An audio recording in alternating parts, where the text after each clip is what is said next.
Pressure does not reveal your character. It reveals your last rehearsal.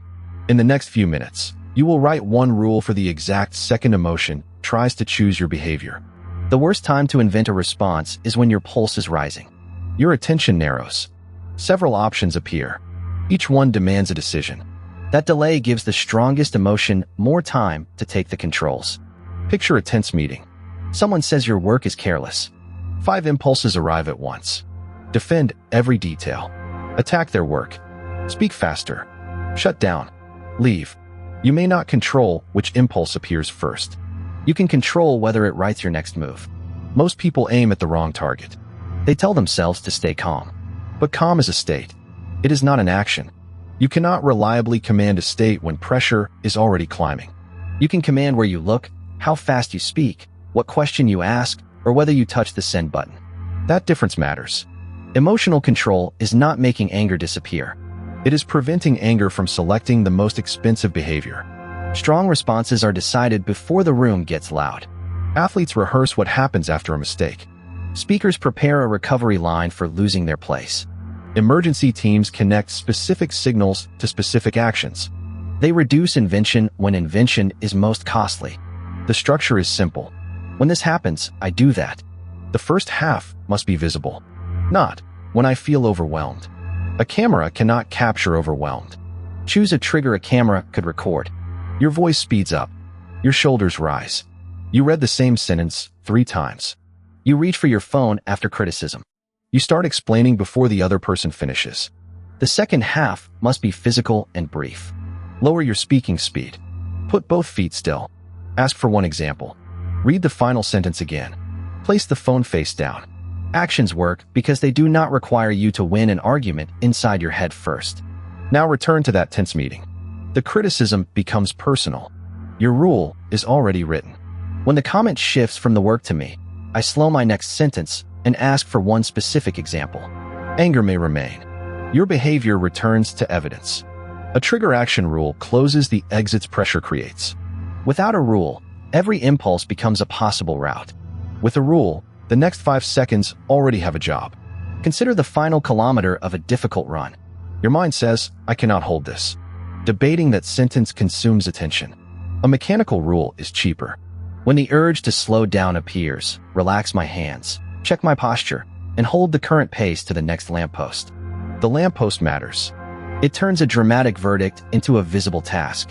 You are not promising to dominate the entire kilometer. You are protecting the next 20 seconds from an emotional decision. The same mechanism works after a mistake. A basketball player misses an open shot. Frustration says, replay it. The game says, defend. A useful rule could be, after a missed shot, touch the center of my chest once and locate my defensive assignment. One trigger, one return move. But a rule can still fail if it is too complicated.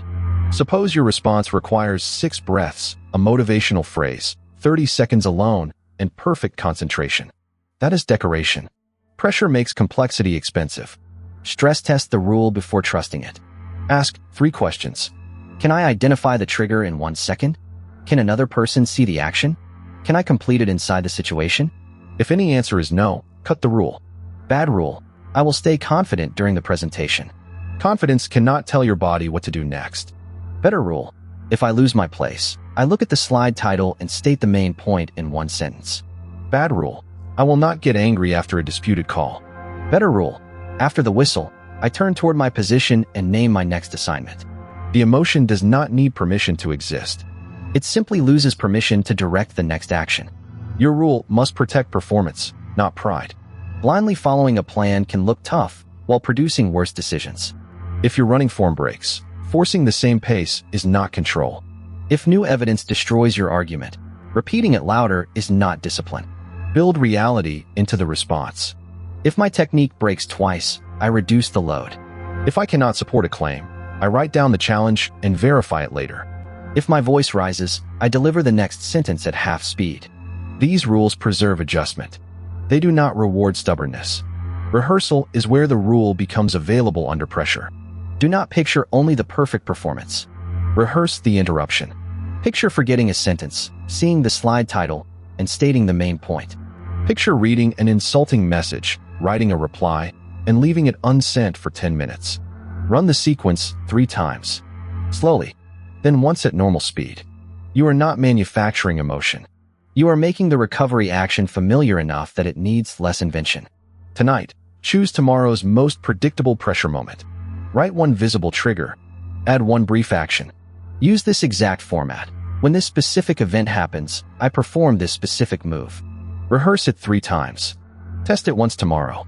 Change it only after seeing where it fails. That is the answer you were waiting for. Emotional control under pressure is not defeating emotion in real time. It is deciding, in advance, which action emotion is not allowed to change.